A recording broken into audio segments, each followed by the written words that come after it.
Bull talk? Okay. Bull talk. Yes, so that was the Great Hole of West Virginia. Jeez, man. How deep does that rabbit hole go? You know? God. Oh, man. Ugh. I'm still super tired, but it's really gonna happen. Yeah. Oh, man. Well, shoot. Good weekend for you? Yeah, it was a good weekend. You know, I had that show, USA main event. I had a golden opportunity, and, you know, admittedly, I came up a little bit short. So maybe a silver opportunity? But you know what? It is okay because the new blood has arrived in USA main event. Okay. And there will be many more opportunities because I'll tell you one thing, the cream always, and by the way, I am the cream. The cream always rises to the top. Are you the cream if you have to say you're the cream? Like I said, the cream always rises to the top. Promo cutting ass. All right.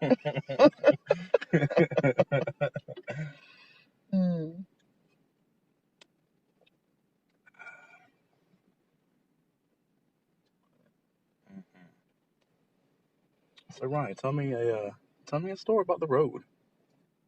All right. Well, that wasn't what we discussed also, but that's okay. We'll work up to it. Hey guys, it's Roni. I'm gonna tell a story. I'm here with Marcel Kane.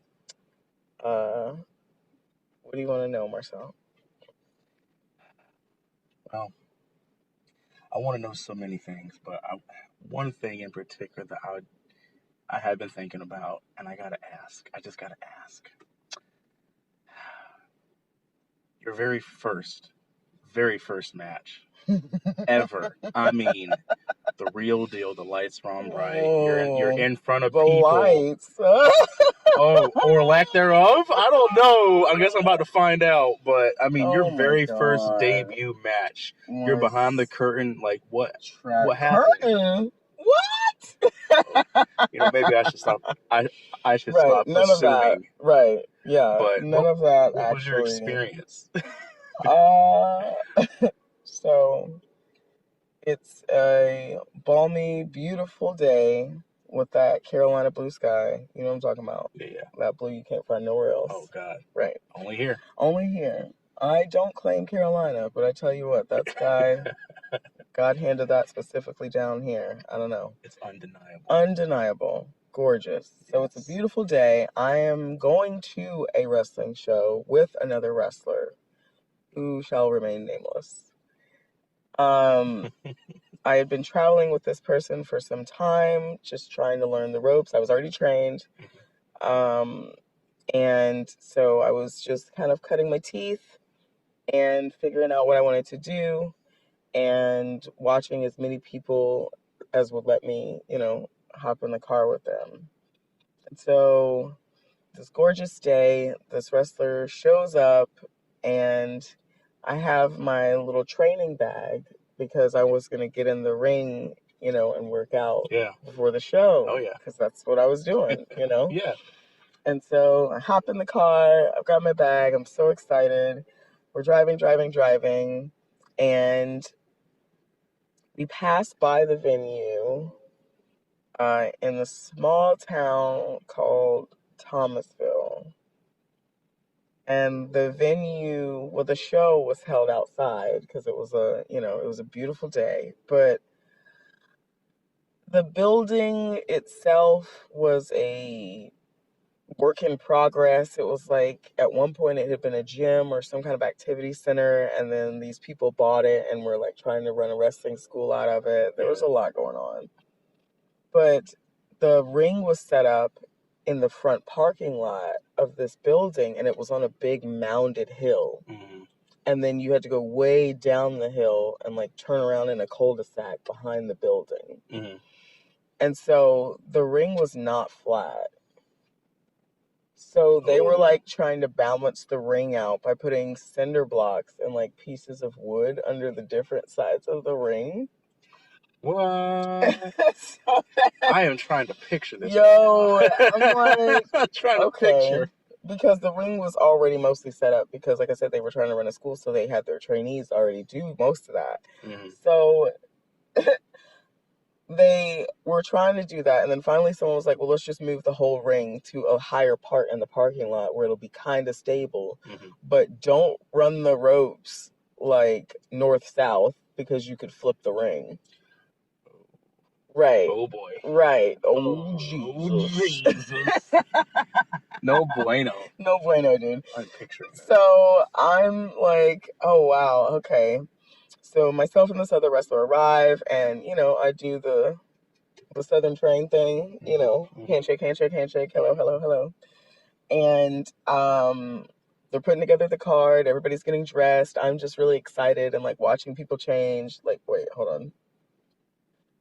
I'm, like, in the locker room, like, interacting with people, not perving people. I just realized how that sounded. My bad, guys.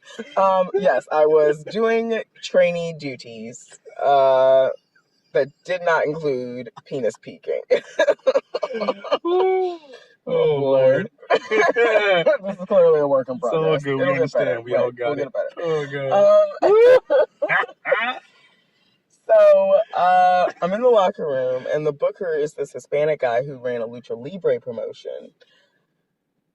I'm going to retract that. He ran a Lucha-esque promotion. You know what I'm saying? What do you mean by Lucha-esque? Because, like, he only had 2 legitimate luchadors on the roster, and I believe that lucha is a very specific and, you know, crafted type of wrestling. I can't do all that shit. Like, that takes skill, and like it's a really serious tradition, especially in, you know, Latin America. So I don't like, some of them guys were just not repping for that. You know what I'm saying? Mm-hmm. So that's why I say Lucha-esque. Mm-hmm. Because he did have actual luchadors, but not enough to, you know, quantify that. Right. But I see what you're saying. Yeah, but him and this other guy were running the show together. So I was setting up chairs, and I remember I set up 20 chairs, and I was like, do we need more? And he was like, maybe like 15. And I remember going, wow, like 35 people. What?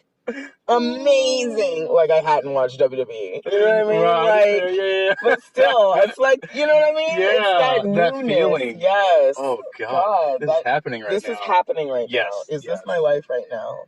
And I'm not going to say I don't have that anymore, but over time, like, you take a lot of lumps and you run the road and you become more seasoned. So the newness of things is kind of like wears off. Sure. You know? Yeah. So that feeling, though, like, I remember that nervousness, that wanting to make a good impression, you know, wanting to represent my trainers very well, because I was taught very stringently that you do not do anything to discredit your trainers, and your wrestling family tree is very important. Yes. And so, you know, in the South, all respect everything. Everything. Every day, all the day. Never stops. Never stop. Continuous, perpetual respect. Yeah. that is a fact of life. Good Lord. Yep. Oh, man. Amen. And ouch. Oh, God. Anyway, that's another one. But, you know, so I'm setting up the chairs, and I go back inside, and the wrestler I rode with was standing there with his opponent, and the booker looks up at me, the guy who ran the Lucha-esque promotion, and he's like, do you want to wrestle? And I was like, and I just remember looking at the wrestler who I rode with, like, is this guy, is he for real? Like, is he serious right now? And he was like, yeah, you're ready. And I was like, what are you talking about? Like, I don't even have gear. Like, I just showed up. All I have is my training clothes. Like, I know, like, 10 moves.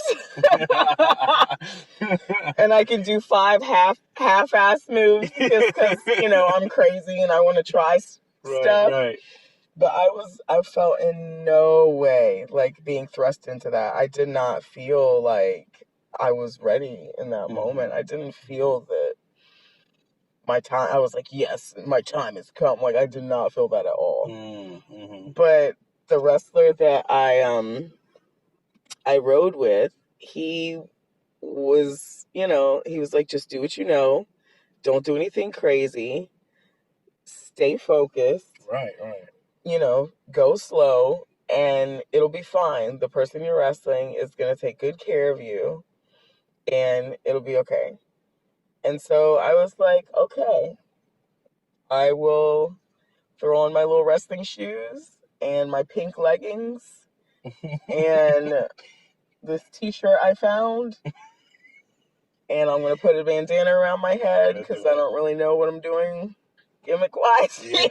Yeah. Right. And they introduced me to the man who I was going to wrestle, and I'm not going to say his real name, but he wrestled as Shanobi. And he was like an old white guy who did like a fake Japanese gimmick under a hood. Yeah. Oh, Jesus. It was, that face. Yeah, it was something. Oh. And I did my 5 moves. So what were those 5 moves? I remember I did a clothesline because I was not doing the lariat yet. I hadn't earned that yet. I did a leg drop off the second rope, which is why my spine is an accordion now, and sometimes the bones in my butt crack on their own. I did a splash, a spear, and then like a regular leg drop. Okay. And I pretty much just smashed this dude. Yeah. And I remember being so scared, like, because my whole thing was, what if I hurt somebody? You know what I mean? Relate to that, yeah, like, what if I actually hurt somebody? Like, I hadn't hurt any of my trainers or anything, because they were all grown-ass men, and they were bigger than me. Right. So, like, that hadn't happened, but I was just so terrified, like, I would fuck something up, and, but I would mess something up, and, I wouldn't be able to come back from that. That's a scary feeling. Yes, because that's somebody's life in your hands. Right. Like, whether he's 45 or 15, like, still a human. He's still a person. Yeah. There's still a person, and you need to take that seriously. So I've always been so serious about this. Maybe a little too serious, but I was really worried about it. But he was really kind, and he was very gracious, and he played the perfect heel. Mm-hmm. Even though he was under a hood, they didn't like him already because like this place ran pretty frequently. He was known as that guy. Yeah. So that was really cool. The promoter I always wanted to be Roni Nicole, but the promoter wanted me to be Ronnie Jones. So for my debut, I was Ronnie Jones, and I came out to Outcast So Fresh and So Clean. The beginnings. Humble. Right. So it was really like, I just remember like after I pinned him and got the win, like people like clapped and they were like, yeah, Ronnie. And I was like, what the fuck? Like, y'all are cheering for me? Is this for real? Like, I'm feeling it again now. Like, because I was like, I did it. Because I remember when I was 8 years old and I said, I'm going to do this one day. And not a single thing in my life assisted me in the way that you would think to get me to this point. Mm-hmm. It was always the hard lesson. You know what I'm saying? Yep. So to actually get to that point and be able to do that performance in front of those, and it was actually more than 35 people because there were people standing in the back under the tree in the parking lot. So unseen. No, they were seen, but they were like clustered out or whatever. Oh, okay. And I couldn't really count all the people, but I'm gonna give it about 50. So for a debut, what you gonna do? Yeah. It's no, NXT debut yet, but that's coming. Yeah. All the way. Yes. All the way. It's coming. On the way. But yes, so that was my debut. Man.